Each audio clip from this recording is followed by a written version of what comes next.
지난번에 1월 26일에 중앙일보에 기사가 실렸어요. 어떤 내용이었냐면 유럽이 군사적 증강, 군사력 증강을 빠른 속도로 하고 있다라는 것입니다. 영국, 독일, 크로아티아, 세르비아, 리트비아 등의 유럽 국가들이 서둘러 지금 군대를 늘리고 있다고 합니다. 유럽 같은 경우는 현재 보병이 16만인데 50만 명까지 3배 이상 늘리려고 하고 있고요. 독일은 워낙 사람이 없으니까 외국인의 군입대를 허용하는 조건, 외국인까지도 군대로 모으고 있고, 크로아티아, 세르비아, 라트비아 등은요, 모병제를 징병제, 이제 모병, 징병은 아시죠? 모병은 이제 직업군인을 말하는 거고, 징병은 이제 나라에서 의무적으로 모집하는 건데, 이 모병제에서 징병제로 전환하는 식으로 이제 병력을 늘리고 있습니다. 왜 그렇게 됐냐면, 미국이 우크라이나에 대한 지원을 지금 중단하고 있죠. 아이러니하게도 조 바이든의 이제 민주당에서 지원을 하자고 하고 있는데 공화당 우파에서 그 지원을 반대하고 있습니다. 그래서 우크라이나에 대한 지원이 지금 끊겨 있는 상태예요. 그러니까 지금 전쟁 발발이 2년째인데 우크라이나에서 또 키이우가 러시아의 공습을 받습니다. 근데 공습을 막을 만한 일단은 능력이 없고 요격을 할 수 있는 능력이 없고 그러니까 수도에서 폭격을 당하는 거죠. 그러니까 이렇게 우크라이나가 지금 뭐 질 것 같은 모양새예요. 그런 걸 보면서 유럽 국가들이 야 이거 미국이 다 지켜주지 않는구나 그러면서 서둘러 이제 군비를 늘리고 있는 것이죠. 중립국이었던 스웨덴은 나토 가입을 서두르고 있습니다. 보니까 튀르기예가 오케이 했고 헝가리만 남았다라고 합니다. 왜 그렇게 급하게 나토 가입을 하는지 근시일 내는 아니겠지만 5년, 8년 이내에 러시아가 유럽을 침공할 수 있다라는 이 불안감이 이것이 불가능한 시나리오는 아니다라는 분석 때문이죠. 북한은 최초로 정찰 위성을 발사했습니다. 만리경 1호라고 부르는데 이 북한이 정찰 위성을 발사한 이유는 한국의 어디에 핵을 떨어뜨려야 되나 이 핵 폭격의 목표를 정하기 위한 것입니다. 또한 1월 14일에 북한이 미사일을 발사했는데 이 미사일은 극초음속 미사일입니다. 속도가 마하 10, 음속의 10배. 음속이 초속 한 340m 정도 되거든요. 그러면 마하 10이면 얼마냐면 시속으로는 12,000km입니다. 시속으로 12,000km. 얼마나 빠른지 평양에서 발사하면 서울까지는 1분이면 온다고 합니다. 부산까지는 2분입니다. 100초에 340km를 가요. 100초에. 100초에 340km를 가니까 서울에서 부산까지 1분만 더하면 가는 것이죠. 근데 문제는 현재 이 서방의 또 우리나라의 기술력으로는 이 극초음속 미사일을 요격할 수 있는 능력이 없어요. 우크라이나에 300번의 요격 시도가 있었는데 우크라이나에서 300번 전부 다 실패했다고 합니다. 그럼 이제 나라가 폭격을 당하는 것이죠. 제가 설교 때문에 6.25에 대해서 조사한 적이 있습니다. 근데 6.25는요 정말 우연히 어쩌다 일어난 사건이 아닙니다. 김일성이 그 당시 이제 소련의 주석이 스탈린이었는데 스탈린한테 찾아가서 남침을 허락해달라고 몇 번을 요청했냐면은 48번을 요청을 했습니다. 여러분, 한 부탁을 48번을 한다. 어떻게 생각하세요? 아무리 친한 친구도 거절해야 하는데 48번을 부탁하진 않지 않습니까? 근데 김일성은요, 48번이나 스탈린한테 부탁을 했습니다. 우리가 일으킬 테니까 뒷배만 봐달라. 이렇게 한 것이죠. 뭐 러시아는 참전할 것도 없다. 뒷배만 봐달라.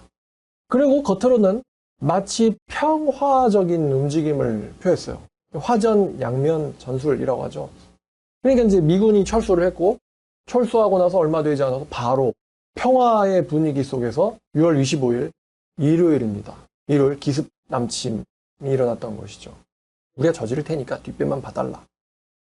최근에 북한의 외무성이 러시아를 방문하고 또 푸틴은 방북하기로 약속을 했습니다. 그러면 지금 러시아, 이제 김정은과 푸틴이 지난번에는 러시아에서 만났고 이번에는 북한에서 만나기로 했는데 이 사람들이 만나서 무슨 토론을 할까요? 무슨 회의를 하겠습니까? 푸르고 깨끗한 세계를 위한 환경 어쩌고 아니면 국제적인 경제 위기를 대처하기 위한 세계 속에서 러시아와 북한의 역할 뭐 이런 걸 가지고 서로 만나서 이야기할까요? 아니면 평화로운 세계를 만들기 위한 어떤 모색 이런 거 할까요? 이 사람들이 지금 만나서 하는 그 말의 목표는 뻔하죠. 미국을 필두로 한 이 자유세계의 붕괴입니다. 자유세계 붕괴. 러시아는 군대가 있고 북한은 포탄이 있으니 우리가 포탄 줄게 너네들은 우리에게 뭔가를 줘라. 이런 거래가 됐겠죠. 그 거래 중에 하나가 이번에 발사된 뭐 정찰 위성이나 아니면 극초음속 미사일의 기술일 것이고요. 또 더 나가서 러시아의 핵무장 능력이 장난이 아니기 때문에 우리가 또 뭔가 저지를 거야. 그럴 때 너네들이 뒷배를 또 봐달라. 이런 비슷한 이야기가 또 오갈 수도 있겠죠. 어떤 회담을 했는지는 밝히지 않습니다. 분명한 건 그 사람들은 대한민국의 평화와 번영을 반대한다는 것이죠. 전 세계는 지금 전쟁 중입니다. 우크라이나는 러시아와 이스라엘은 팔레스타인과 이 전쟁의 불길이 계속해서 번지고 있습니다. 이란과 파키스탄과 또 최근에 후티 반군과 미국과 매일같이 갱신되는 이 국제 뉴스는 저를 놀라게 만듭니다. 근데 이 사건들이 우리나라 사람들한테는 관심이 없어요. 자기들 일이 아니기 때문입니다. 제가 전도할 때 재밌는 실험일까요? 뭐 하나님을 믿으세요라든가 아니면 뭐 회개하세요라든가 이런 멘트에 그 사람들이 반응을 하지 않잖아요. 뭐라고 했냐면 지신 대 시인다라 텐고쿠 니케마스까? 무슨 뜻이냐면 지진으로 죽으면 천국 갈 수 있겠어요? 이런 뜻이에요. 지진으로 죽으면 천국 갈 수 있겠어요? 근데 일본 사람들 중에서 지진으로 죽는 일은 굉장히 빈번하죠. 이번에도 200명 넘게 죽었습니다. 지진의 안전지대라고 불리는 그 노도 지방에서 죽었는데, 그러니까 이제 남쪽 지방은 지진 더 잘 일어나거든요. 오사카라든가 도쿄라든가. 일본 사람들에게 지진이라는 건 어떤 느낌일까? 아무런 느낌이 없을까? 아니면은 굉장히 두려운 일일까? 그래서 아나운서들이 경고를 하고 도망가라! 라고 갑자기 반말을 한다네요. 이건 훈련이 아니다. 지금 도망가라! 이렇게 방송을 한대요. 일본 사람들이 대피하면서 이런 체감이 되겠죠. 만약에 북한에서 도발을 해서 우리나라에서 200명 정도가 죽었다. 그러면 전쟁에 대해서 이야기한다면 아마 남한 사람들은 좀 경각심을 가질지도 모릅니다. 어디서 누가 언제 죽을지 모르는 게 이 지진 아니겠습니까? 역시 군사적인 침공도 마찬가지죠. 언제 어디서 누가 죽을지 모른다. 그래서 제가 그 사람들한테 지진 나서 죽으면 천국 갑니까?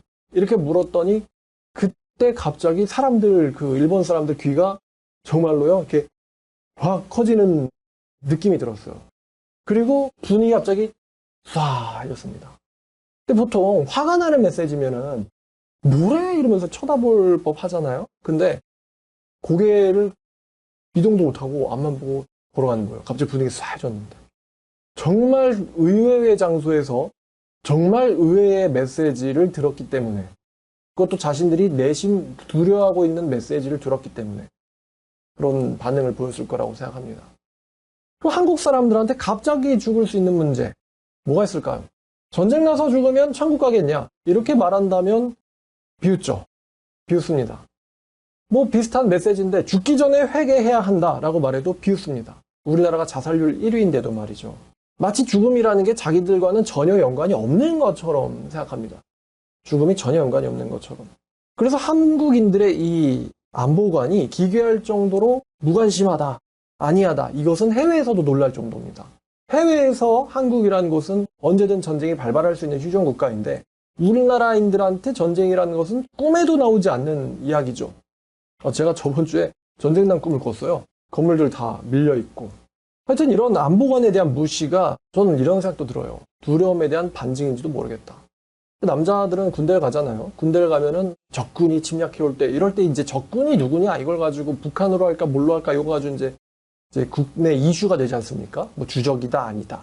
근데 군대를 가서 뭐 산을 올라가고 무장을 하고 행군을 하고 총을 쏘고 뭐 추운데 겨울에 뭐 여름에 그러면 도대체 내가 왜 이 짓을 해야 돼?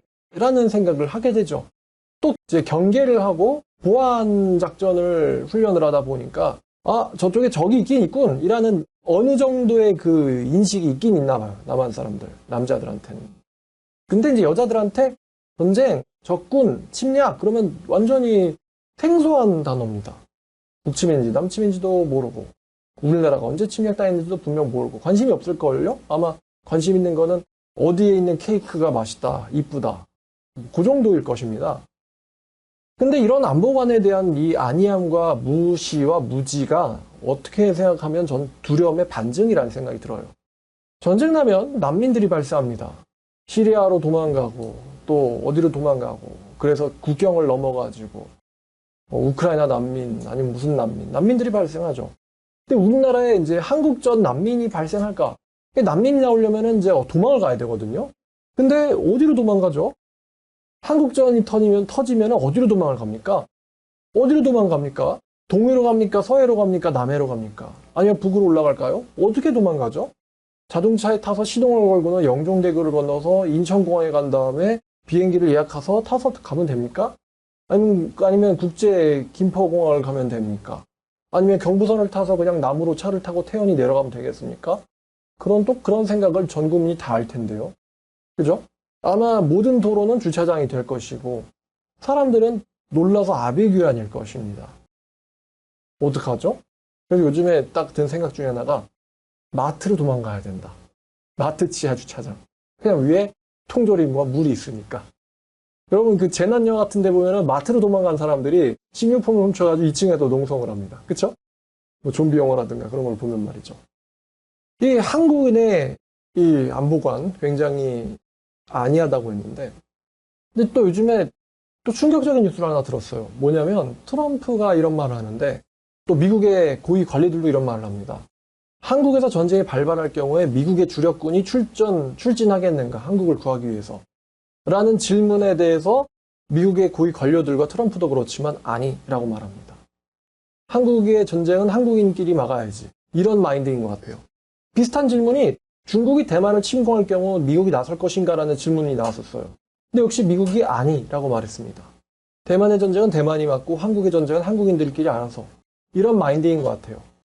물론 우리나라가 한미 동맹이 맺어져 있고 남한에 이제 미군이 주둔하고 있지만 미국의 주력군을 한국을 구하기 위해서 보내진 않는다라는 게 미국의 입장인 것 같아요.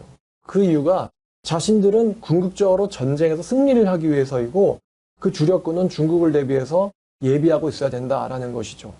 미국의 주력군이 즉각 파병되진 않는다라는 이야기에 좀 서운한 생각도 들어요. 아니 같은 우파이고 뭐 하나님 믿는데 그렇다고 제가 동성애라든가 뭐 그런 거 지지하는 뭐 조 바이든 씨를 밀 수는 없잖아요. 그러니까 이제 이런 거예요. 아 이게 미국도 여유가 없구나 한마디로. 옛날에는 막 여기저기 관여하면서 이렇게 간섭을 할 수가 있었는데 이제는 여유가 없는 거죠. 이거 보면서 아 이게 여러분 요즘에 MZ세대라는 말이 있지 않습니까? 그럼 MZ세대의 그 문제가 뭐죠? 권리만 주장하고 책임을 지지 않는다. MZ세대 문제잖아요. 권리만 주장하고 책임을 지지 않는다. 근데 사람만 MZ세대가 아니고 이제는 국가도 MZ국가라는 생각이 들어요. 국가도 MZ국가. 그게 무슨 뜻이냐면 여러분 우리가 그동안 꽤 많이 이제 반미 세력도 있었고요. 그 미국이 꽤 큰 손해를 봐가면서 이제 우리를 지켜줄 때 우리들이 고마워만 하지는 않았어요. 미국 사람들이 어떤 목적이 있으니까 지켜주는 것이다. 이런 논리도 폈고요. 그래서 반미운동이나 미군 철수도 많이 외쳤고 반대 시위도 많이 했었죠. 우리나라 정부에서도 그런 움직임에 동조한 적도 꽤 있었습니다. 그러니까 이제 미국 사람들 입장에서는 우리가 욕먹는데 왜 지켜주냐라는 생각을 할 수 있죠. 우리가 희생해서 지켜주고 있으니까 자유가 유지되는 건데 우리를 반대하고 우리를 욕하고 그러니까 이제 이게 국가의 MZ 문제라는 거죠. 안보 문제, 니네 안보 문제는 너네가 처리해야 되는데 너네 안보 문제를 우리한테 떠넘기고 너네들은 우리를 반대하고 있어. 굉장히 좀 그쵸? 이게 국가의 MZ 문제인 것 같아요. 거기에 대해서 벌을 받는 게 아닐까라는 생각이 들어요. 벌을 받는 거 아닐까? 국가의 MZ적 문제. MZ 국가. MZ 세대가 아니라. 이런 생각을 합니다. 만약에 제가 전도하려고 나갔는데 전쟁이 터진다면 어떻게 할 것인가? 어떻게 하겠어요? 갈 때는 대중교통을 타고 가고 차를 타고 가도 올 때는 못 하죠. 아까 말씀드린 것처럼 1분이면 미사일이 날아오는데 1분이면은 공습경보도 들리기 전일걸요.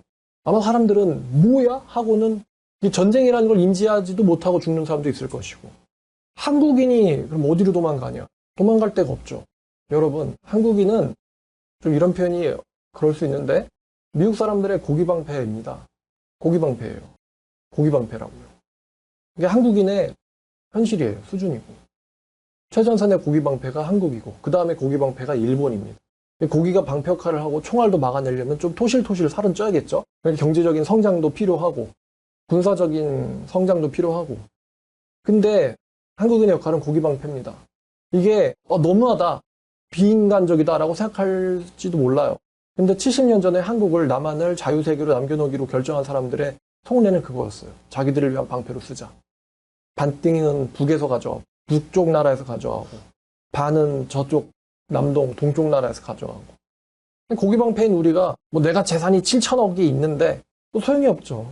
그거는 평시에나 그게 먹힐 만한 노릇이고, 전쟁이 일어나면은 그냥 1,000억이 있든 7천억이 있든 100만 원이 있든 다 그냥 고기 방패입니다. 그게 한국인의 운명이고 수준이라는 생각이 들어요. 할 수 있는 게 없다 이거예요. 전적으로 운명은, 살고 죽는 것은 세상 사람들의 말로는 운, 우리들의 표현으로는 하나님의 뜻에 달려있다. 한국인의 뜻. 죽음은 이쁜 여자, 못생긴 여자를 가리지 않고, 잘생긴 남자, 못생긴 남자를 가리지 않고, 돈 많은 사람, 돈 없는 사람, 키 큰 사람, 키 작은 사람, 선남과 추운 남, 이런 걸 가리지 않죠. 죽음이라는 거. 아무리 이제 날고 겨도 유사시에는 그냥 고기 방패구나. 그냥 우왕좌왕하다가 이제 죽는. 우왕좌왕하다 죽는. 지금의 한국인의 상황과 비슷한 게 바로 멸망전의 남유다였습니다. 멸망전의 남유다. 한국인들이 북한에 의해서 도발을 당하는 것처럼 남유다는 바벨론의 침공을 당해서 2차례나 국민들이 포로로 끌려갔습니다. 여러분, 우리나라 사람이 포로로 끌려갔다. 그러면은 남겨진 사람들이 어떻게 살아야 될 것 같습니까? 안보를 중요하게 여기자. 나라를 사랑하자. 하나님을 두려워하자. 이렇게 돼야 될 것 같은데요. 2차례나 포로로 바벨론으로 끌려갔는데 남유다 사람들은 하나님의 심판이 오고 있다, 심판이 올 거다라는 것에 대해서 굉장히 나태하고 무관심했습니다. 저도 그게 이해가 안 되지만 말입니다. 영적으로 이 무딘, 눈 감고 자고 있는 예루살렘의 고관들이요, 되게 아이러니한데 칼을 무서워했는데, 칼을 무서워했으면서도 자기들한테는 칼이 임하지 않을 거라고 믿고 말했습니다. 되게 아이러니하죠? 포로로 잡혀가요. 사람들이 죽어요. 근데 그 칼이 우리한테는 임하지 않을 거야. 이렇게 예루살렘의 고관들은 믿었어요. 자, 예레미야 5장 12절을 보겠습니다. 자, 예레미야 5장 12절. 그들이 여호와를 인정하지 아니하며 말하기를 여호와께서는 계시지 아니하나니 재앙이 우리에게 임하지 아니할 것이요 우리가 칼과 기근을 보지 아니할 것이며, 이렇게 말하고 있죠.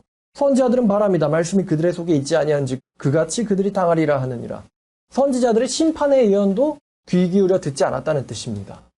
여호와는 계시지 않는다. 칼이 임하지 않는다. 우린 칼을 보지 않을 것이고 기근도 재앙도 보지 않을 것이다. 이게 예루살렘 사람들의 생각이었어요. 침공을 당하면서도 말이죠. 무서워하는데 믿지 않으려고 한다. 되게 아이러니하지 않습니까? 그들이 칼을 사실은 무서워하고 있으니, 자, 에스겔 11장입니다. 에스겔 11장 8절부터 10절까지.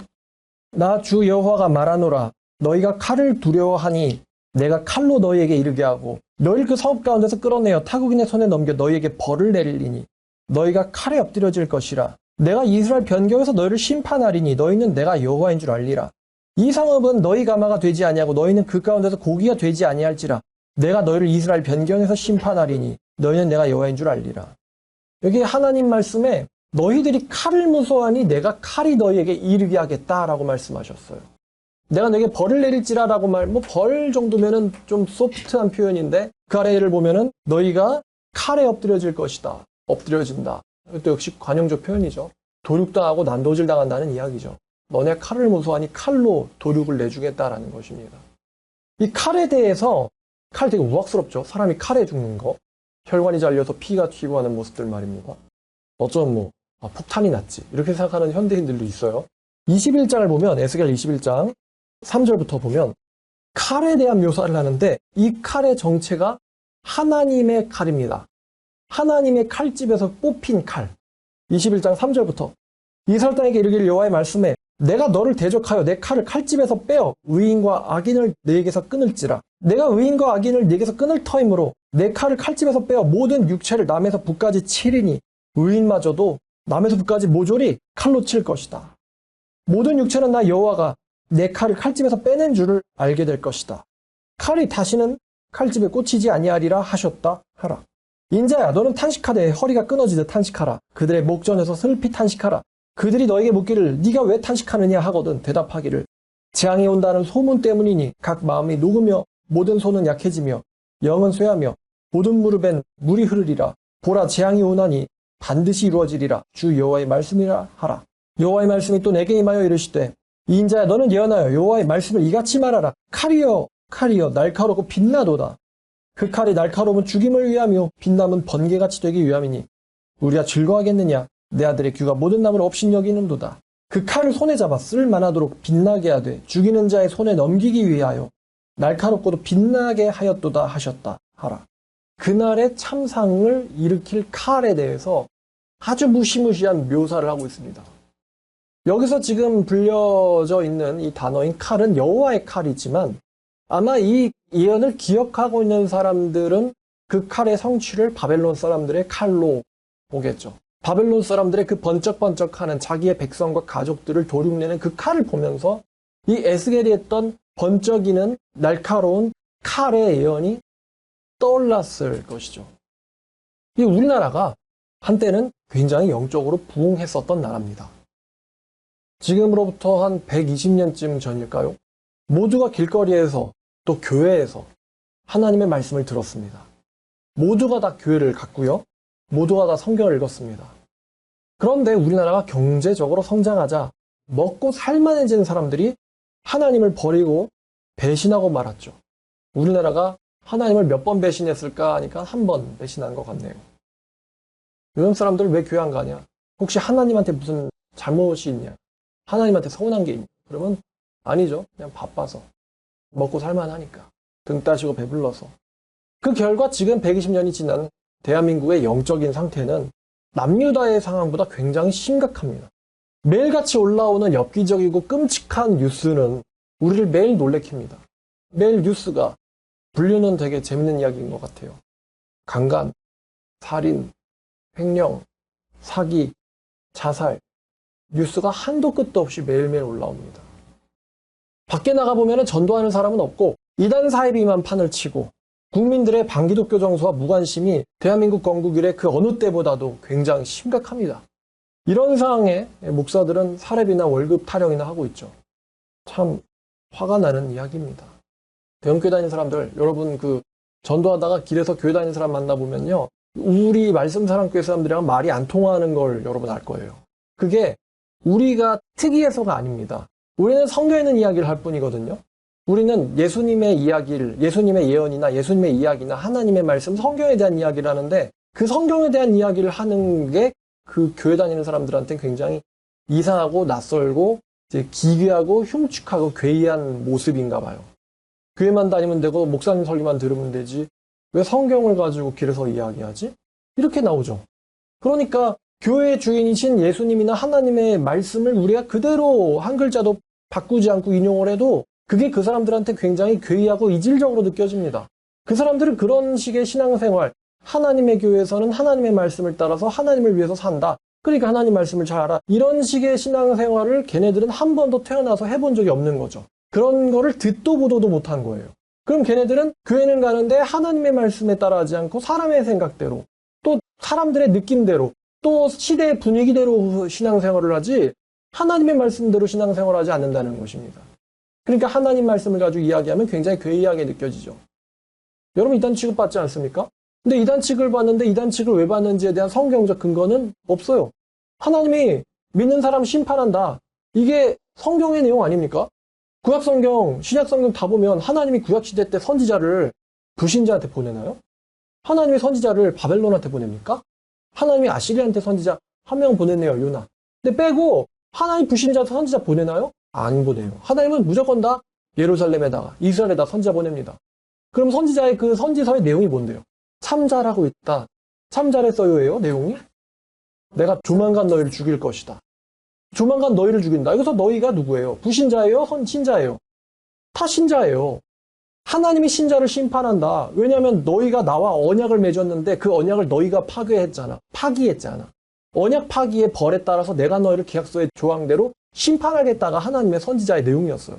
모세오경을 재탕했죠.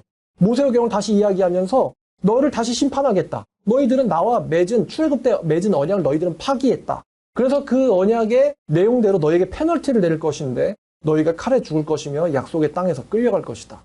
이게 선지자들이 주로 전한 내용이에요. 그쵸?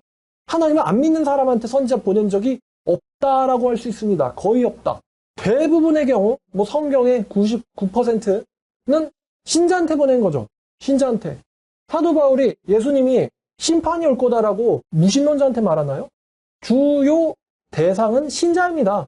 바울이 그러잖아요. 우리가 그리스도 심판 때 설 날이 온다. 사도신경에 써 있잖아요. 산자와 죽은 자를 심판하러 오신다. 예수님 그러시잖아요. 내가 다시 올 때 게으른 사람들은 울게 될 것이다. 근데 이런 내용들 도둑처럼 임할 것이다. 깨어있어라. 다 누구한테 하는 이야기예요? 신자한테 하는 이야기입니다. 두 사람이 맷돌을 갈 때 한 사람은 불려주고 한 사람은 남을 것이다. 두 사람이 밭에 있을 때 한 사람은 데려감을 받고 한 사람은 버려줌을 당할 것이다. 그 두 사람, 맷돌 가는 두 사람, 밭에 있는 두 사람 다 신자예요. 신부가 신랑을 기다리는데 5명 들어가고 5명 못 들어가잖아요. 그 경고의 예언을 들은 것도 다 신자예요. 근데 이런 거에 대해서 교회에 다니는 사람들한테 이야기하면은 이단 아니세요? 이런 식의 느낌이에요. 그렇지 않습니까? 그러니까 우리가 생각하는 예수님과 그 사람들이 생각하는 예수님은 명백히 다른 예수님인 것 같아요. 우리가 언급하는 하나님은 성경을 기록하신 하나님이고 그 사람들의 하나님은요, 자기들을 기분 좋게 해주는 하나님이에요. 성경을 기록한 사람이 아니에요, 그 하나님은. 지가 만들어낸, 지가 창조한 하나님. 내 멋대로 신. 근데 왜 그런 분위기가 한국교회 전체에 조성이 됐느냐? 저와 같은 목사들의 책임 아니겠습니까? 그런 신의 신앙생활을 맛보여주지 못한, 설교하지 못하고 맛보여주지 못하고, 그럼 목사는 왜 그 지경이 됐을까? 자기도 그런 식의 신앙생활을 배운 적이 없거든. According to the gospel, according to scripture. 성경에 따르면, 기록되었을 때, 하나님의 말씀에 의하면, 예수님의 설교 스타일이 다 이거예요. 자기 어떤 새로운 주장이라기보다는 기록되었을 때, 하나님의 법에 따르면. 근데 오늘날 사람들은 하나님의 법에 따르면이라는 개념 자체가 없어요. 성경을 무슨 하나님의 말씀과 성경을 약간 분리시켜 놓은 것 같아요. 하나님 말씀이지. 그럼 그 사람들이 말하는 하나님 말씀 뭐예요? 그러면 자기 기분이에요. 내 뇌에서 나오는 뇌내 설교. 목사님의 뇌내 설교와 자기의 뇌내 기분. 이게 하나님의 말씀이지 이것은 절대 아닙니다. 기록되어진 말씀. 대화가 안 통해요. 그래서 우리랑 언어가 다릅니다. 통역이 필요해요. 통역이. 자, 제가 계속 에스겔, 예레미야 설교를 하고 있죠. 왜 그들에게 전쟁이라는 칼이라는 게 오는가에 대해서 하나님이 계속 설명을 하십니다. 우리가 방금 읽었던 말씀에도 있었어요. 너희가 내 언약과 규례를 파기했기 때문에. 다른 말로 하면 이제 우상을 숭배해서. 자, 우리나라에 전쟁이 일어날 것인가? 예수님의 예언에 전쟁은 일어날 것이다 라고 예언되어 있죠. 근데 우리나라에 전쟁이 일어날 것인가? 이 질문에 대해서 다른 방식으로 한번 질문해보고 생각해 볼게요. 하나님이 우리나라를 심판하실 이유가 있으신가? 입니다. 여러분들은 어떻게 생각하십니까? 하나님은 우리를 심판할 이유가 있으신가? 우리는 혹시 하나님이나 예수님과의 계약을 파기한 게 없는가? 예수님이 너희가 마음과 목숨과 뜻을 다하여 주 너희 하나님을 사랑해라. 이것이 큰 첫째 계명이다. 둘째는 이와 같은데 네 이웃을 네 몸같이 사랑할지니라. 하나님이 우리를 심판하실 이유가 있는가? 아마 그들은 없다고 생각할 것 같은데요. 성경에 따르면 있습니다. 그 사람들은 말하죠. 그런 삶을 누가 살고 있느냐? 누가 살겠느냐? 누가 천국 가겠느냐? 다른 말로 하면 다수결의 가치, 다수결의 함정에 묻어가지고 자신의 우상 섬김을, 우상 숭배를 정당화하고 있죠. 자신의 우상 숭배를. 다들 우상 숭배하는데 우상 숭배하지 말라니 그렇게 하면 누가 천국 가겠느냐? 이런 거예요. 자신의 우상 숭배를 하나님의 말씀에 비춰가지고 아우 내가 잘못했네 이럴 수가가 아니라요. 내 믿음이라는 게 하나님의 이 믿음이랑 너무 달랐다. 잘못했네가 아니라 다들 하고 있는데예요. 다들 하고 있는데. 그럼 다들 하고 있는데 이게 하나님이 그 사람을 용서할 만한 법적 근거가 됩니까? 다들 하고 있는 데가? 누가 천국 가겠느냐? 다들 하고 있는데. 여러분 예레미야 5장 1절 한번 볼까요? 예레미야 5장 1절에 너희는 예루살렘 거리를 빨리 다니며 그 넓은 거리에서 찾아보고 알라. 넓은 거리니까 사람이 많겠죠? 너희가 만일 정의를 행하며 진리를 구하는 사람을 몇 명 찾으면 내가 이 성읍을 용서하리라 라고 말씀하셨어요. 몇 명 찾으면 5장 1절 한 사람이라도 찾으면 내가 이 성읍을 용서하리라. 한 사람이라도 찾으면 내가 이 성읍을 용서하리라. 이게 과장법일까요? 한 사람이라도 찾으면 내가 용서하리라. 그러면 한 사람이라도 못 찾으셨다면, 한 사람도 못 찾으셨다면 다들 정의를 행하며 진리를 구하지 않았다는 거잖아요. 다들 불의를 행하고 비진리를 쫓았다라는 거잖아요. 거짓말을 쫓았다라는 거잖아요. 다들. 그럼 다들 쫓으니까가 하나님께서 심판하지 않을 이유가 됩니까? 아니죠. 에스겔 22장 가볼까요? 자, 에스겔 22장. 자, 30절입니다. 에스겔 22장 30절. 30절, 31절. 예루살렘을 위해 성을 쌓으며 무너진 데를 막아서서 나로 하여금 예루살렘을 멸하지 못하게 할 사람을 내가 그 가운데서 찾다가 찾지 못하였으므로 내가 내 분노를 그들 위에 쏟으며 내 진노의 불로 멸하여 그들 행위대로 그들 머리에 보응하려느니라. 주요의 말씀입니다. 하나님이 자신의 심판을 막아줄 사람을 한 명이라도 찾고 싶었는데요. 예레미야에서는 너희가 찾아보라고 하셨고요. 에스겔에서는 내가 찾아봤다라고 하셨어요. 근데 찾으셨대요? 못 찾으셨대요? 못 찾으셨다고 합니다. 그래서 칼 부르신 거예요. 그러니 우리 다 같이가 당신이 이야기하고 있는 신앙생활을 할 수 없는데요. 라고 말한다고 해서 그게 하나님의 심판이 오지 않을 법적 근거는 되지 못합니다. 우리가 예수님과의 언약을 과연 지키고 있는가 배신했는가? 여러분 어떻게 생각하세요? 예수님과의 언약, 신랑 신부의 언약. 예수님 나를 구원해 주셨으니까 주 예수님만 사랑하고 주 예수를 위해서 사는 거. 이 언약을 우리가 지키고 있나요? 아니면 우리 이제 한국교회가 이 언약을 배신했나요? 아마 그 사람들은 자기들이 지키고 있다라고 말할지도 몰라요. 그럼 내가 예수님을 사랑하니까 예수의 언약을 지킨다라는 그것을 어떻게 증명할 거냐? 남들과 똑같은 삶을 살면서, 세상 사람들과 똑같은 삶을 살면서, SNS에 있는 자랑하는 불신자들과 똑같은 삶을 살면서 자신의 예수에 대한 사랑을 어떻게 증명할 것인가? 어떻게 증명해요? 사랑을. 누구는 그래요. 모두가 다 전도할 수는 없는 거 아니냐고. 그럼 그 예수에 대한 사랑 좀 보여달란 말이에요. 느끼게 해달란 말이에요. 이 사람이 진짜 예수님을 사랑한다는 걸 좀 보여달란 말이에요. 아니 말로도 안 보여주고 몸으로도 안 보여주면 어떻게 알아요? 마음으로만? 그 사람이 스마트폰 하는 걸 몰래 봐야지 알 수 있을까요? 예수님을 사랑한다는 것을? 하나님이 우리나라를 심판하실 이유가 충분히 있으신데도 얼마든지 많으신데도 불구하고 하지 않으시고 있다면 이유는 딱 하나입니다. 제가 에스겔을 보니까 하나님이 안 계신 게 아니에요. 하나님 계십니다. 근데 징벌받고 심판받을 이유가 있는데도 심판이 이루어지고 있지 않다면, 심판이 집행되고 있지 않다면 그 이유가 하나입니다. 왜 하나님께서 에스겔에게 칼이라고 하는 굉장히 무시무시한 무기를 이미지로 비유로 말씀하시면서 그 칼을 즉각 불러오지 않으셨을까? 심판이 임하는 날 남한에서 벌어질 참상이 너무나도 잔인하고 참혹하기 때문입니다. 심판이 일어날 날 남한에서 벌어질 참상이 너무나도 참혹하고 잔인하고 우리의 눈으로 감당하기 어렵기 때문이에요. 하나님의 심판이 떨어지면 그것을 막을 수가, 되돌이킬 수가 없기 때문입니다. 아마 예수님께서 말씀하신 대로 그날은 모든 징벌을 이루는 최후의 날이다. 이 말씀이 실현되겠죠. 심판이 일어나야만 하는데도 불구하고 지체되고 있다면 그것은 그 심판이 너무나도 무섭기 때문에 하나님께서 차마 그 칼을 휘두르시지 못하시는 이유죠. 다시 말하면 하나님은 지금 초시계를 들고 계십니다. 째깍, 째깍, 째깍. 그 초시계가 언제 울리게 될지는 아무도 모릅니다. 예레미야 에스겔을 보면은 때가 온다라는 표현이 굉장히 자주 등장합니다. 때가 오리라, 끝날이 온다. 그 표현이 자주 등장해요. 그 때가라는 것은 그 하나님의 빛나고 날카로운 번개 같은 칼이 너희들의 머리 위로 떨어지는 그 순간이에요. 그 때가. 선지자들은 때가 온다라는 말을 굉장히 많이 해요. 아까 예레미야 5장 보니까 여호와는 계시지 않는다. 칼이, 기근이 우리에게 임하지 않을 것이다. 재난이 임하지 않을 것이다. 그렇게 말을 하고 있는 순간만큼은 평화롭고 세상에 재앙은 없어 이렇게 느꼈을지도 몰라요. 선지자들의 말과는 다르게요. 선지자들이 아무리 회개해야 합니다라고 이야기해도요. 그건 알고 있으니까 걔네들의 말은 바람이다. 이런 말 하는 거 아니겠어요? 알고는 있어요. 단 회개만 안 할 뿐이지. 회개? 웃긴다. 여호와는 계시지 아니하나니 칼과 기근이 우리에게 임하지 않을 것이며 우리는 재앙을 보지 않을 것이다. 이게 예루살렘에 있는 사람들의 대다수의 생각이었어요. 회개? 아이고 정신병자가 있네. 근데 그 초시계의 초침이 지나가는 소리를 선지자들은 듣고 있었어요. 선지자들은.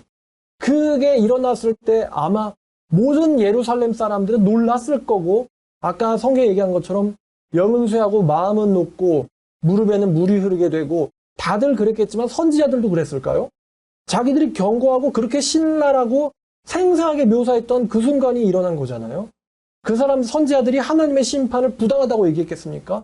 아무리 얘기해도 회개하지 않는 저 계약 위반자들을 보면서 선지자들이 하나님의 심판이 너무하다고 생각했을까요? 마찬가지 아니겠습니까? 예수님과의 분명히 계약이 있습니다. 구원은 일방적이 아니에요. 계약입니다. 근데 구원을 받기로 하고 구원 받았다라고 하면서 하나님과의 그 계약 내용을 솔직히 이게 계약서 아니에요, 이거? 마태복음부터 계시록까지 구약은 걔네들 거니까 그렇다 치고 마태복음부터 계시록까지 예수님과 그 제자들이 우리에게 설명해 놓은 여러분 보험 계약하면은 보험 증권 있고 그 아래 설명 있지 않습니까? 보장 내용 있고 어떻게 해야 되는지 뭘 하면 안 되는지 설명이 나와 있잖아요. 이게 그 계약서 아닙니까? 예수님이 어떤 식으로 계약을 체결하셨고 그 계약 내용이 무엇이고 그 계약을 체결한 사람들이 어떻게 살았는가 여기 내용이 있잖아요. 계약서에. 근데 계약서의 내용에 관심도 없잖아요. 그러니 내가 예수님과 얼마나 동떨어져 있고 얼마나 내가 계약을 어기고 있는지를 감도 못 잡죠. 감도. 얼마나 하나님과의 갭이 간격이 벌어져 있는지 감도 못 잡아요. 사람들은. 그 초시계가 언제 울리게 될지 아무도 모릅니다. 그거를 알면 하나님의 심판이 아니죠. 예레미야와 에스겔이 그렇게 경고를 했는데 사람들은 믿지 않았죠. 어느 누구도 믿지 않았습니다. 그래야 심판이 제대로 먹혀 들어가죠. 하나님 입장에서 심판은 제대로 먹혀 들어가야 되는 거예요. 심판이 제대로 먹혀 들어야지 그게 멋있고 아름다운 거예요. 근데 심판을 준비해가지고 심판이 제대로 안 먹혀 들어간다. 그러면 안 되죠.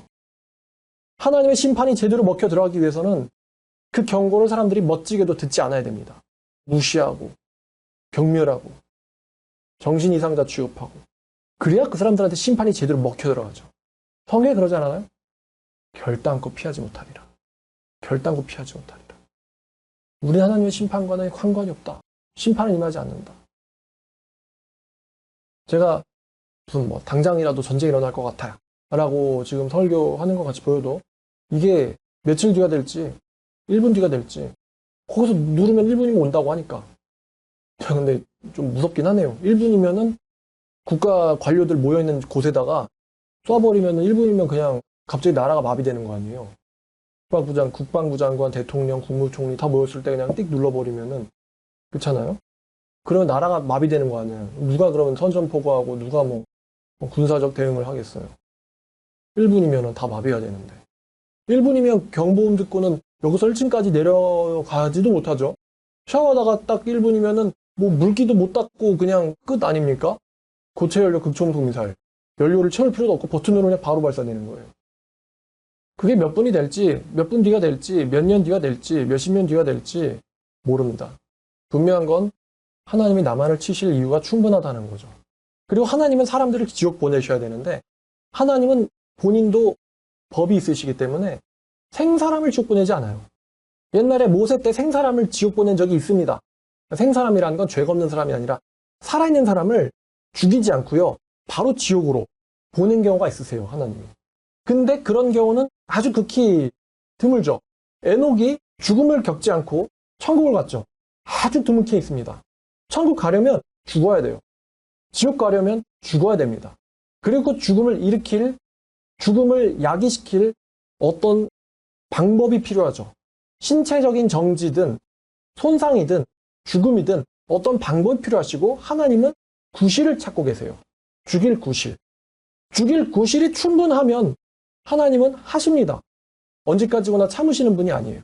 그걸 국가적으로 일으키시기도 하시고 전 세계적으로 일으키시기도 하시고요.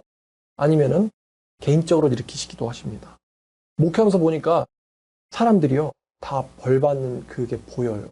저렇게 살면 이렇게 돼서 이렇게 되고 이렇게 죽는다. 과정들을 쭉 보고 있잖아요. 제가 남의 인생들의 과정들을. 여러분은 전쟁 준비가 되셨습니까?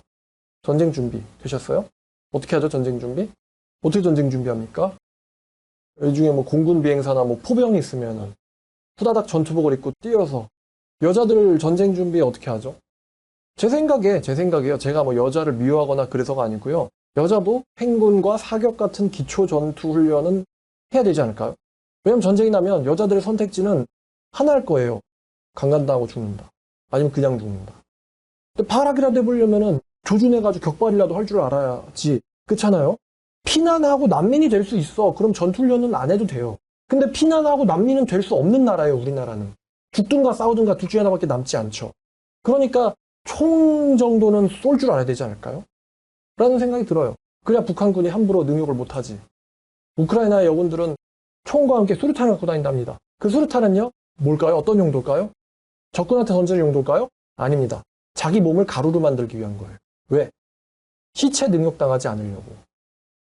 내 목숨을 뺏어갈지언정 내 몸을 능멸하도록 두지 않겠다. 자폭용입니다. 대한민국 사람들은 그 어느 나라 사람들보다, 자유세계에 살고 있는 그 어느 나라 사람들보다 전쟁 준비가 되어 있어야 된다고 생각해요. 근데 그 말을 다른 말로 바꾸면요. 죽을 준비가 되었느냐라는 말입니다. 여러분 죽을 준비 되셨습니까? 하나님 만날 준비가 됐나요? 심판대나 법정에 설 준비가 됐냐 이거예요. 하나님의 심판대에 설 준비가 되어 있느냐. 요한계시록에 보면은 주님이 불시점검을 한다는 내용이 자주 나옵니다. 2, 3장이에요. 여기 보면 요한계시록 2장 5절을 볼까요? 자, 요한계시록 2장 5절입니다. 자, 주님이 에베소 교회에게 경고하십니다. 네가 어디서 떨어졌는지를 생각하고 회개하고 처음 행위를 가져라. 만일 그리하지 아니하면, 회개하지 아니하면 내가 네게 가서 네 촛대를 그 자리에서 옮기리라. 자, 5절 읽었죠? 그 다음에 16절입니다. 2장 16절. 그러므로 회개하라. 그리하지 아니하면 내가 네게 속히 가서 내 입에 검으로 그들과 싸우리라. 또 3절입니다. 3장 3절. 3장 3절에 그러므로 네가 어떻게 받았으면 어떻게 들었는지를 생각하고 지켜 회개하라. 만일 일깨지 아니하면 내가 도둑같이 이르리니 어느 때에 네게 이르는지 네가 알지 못하리라. 불시점검의 내용이 오죠. 여기서 지금 이 세 구절에서 반복되고 공통된 게 뭐예요? 근데 그거 말고요. 그 다음에 나오는 내용인데. 내가 너한테 간다. 내가 너한테 간다. 내가 너한테 간다. 내가 너한테 간다라는 표현이 나오고 있죠. 여기서 이 오신다라는 거, 예수님 입장에서는 간다라는 건데요. 이게 재림을 가리키지 않습니다. 2000년 전에 에베소 교회에게 예수님이 재림하지 않으셨거든요. 이건 재림을 가리키지 않아요. 내가 너에게 가서, 각 교회에 가서, 이것은요, 각 사람에게 따로따로 임하는 하나님의 심판입니다. 각 사람에게 따로따로 임하는. 요한계시록 2장 20절부터 보면요. 자, 두아디라 교회에게 어떤 큰 문제가 있었어요. 너에게 책망을 일노라. 자칭 여선지자 이세벨을 네가 용납하매니 그녀가 내 종들을 가르쳐 꿰어 행음하게 하고 우상 숭배하게 하는도다. 내가 그녀에게 회개할 기회를 주었을 때 자기의 음행을 회개하고자 하지 아니하는도다. 볼지어다 내가 그녀를 침상에 던질 것이고 그녀와 더불어 간음하는 자들도 만일 그의 행위를 회개하지 않으면 환난 가운데 던지고 내가 사망으로 그의 자녀를 죽이리니 모든 교회가 나는 사람의 뜻과 마음을 살피는 자인 줄 알지라. 내가 너희 각 사람의 행위대로 갚아주리라. 뭔가 에스겔과 비슷한 내용이네요. 그럼 내가 너에게 가서라는 건 어떤 뜻이겠어요? 내가 너희를 죽일 것이다 라는 뜻이죠. 내가 너희를 죽일 것이다. 너희의 행위대로. 여기서 이 오심이라는 거, 2, 3장에서의 오심은 재림을 가리키지 않습니다. 각 사람에게 임하는 하나님의 죽음의 심판이에요. 각 사람에게 임하는 하나님의 죽음의 심판. 우리는 지금 여기 이 22절과 3절에 그와 그의 자녀들이 어떤 방식으로 죽었는지에 대해서 모릅니다. 아마 하나님이 실제로 나타나시거나 천사가 실제로 나타나서 사람 죽이고 다니네라고 하셨을 것 같진 않아요. 분명히 뭔가 자연스러운 방법으로 하셨겠죠.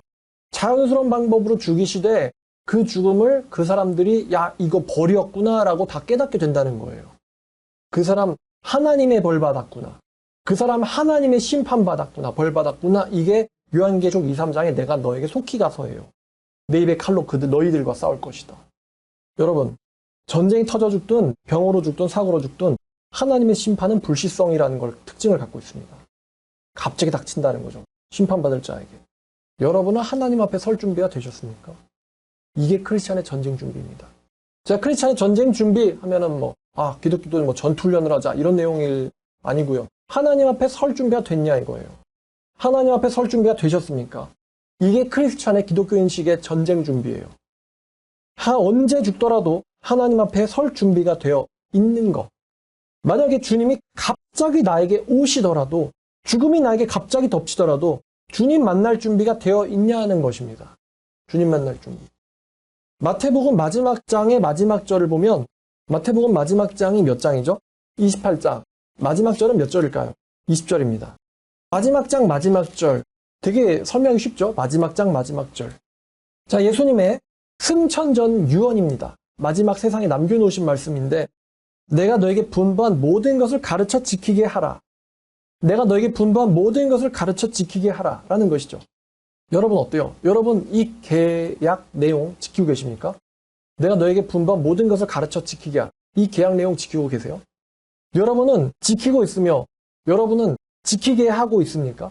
보면 가르치고 지키게 해라예요. 그죠? 너희가 지켜라라는 말은 없지만 너희가 배워라라는 말은 없지만 말이죠.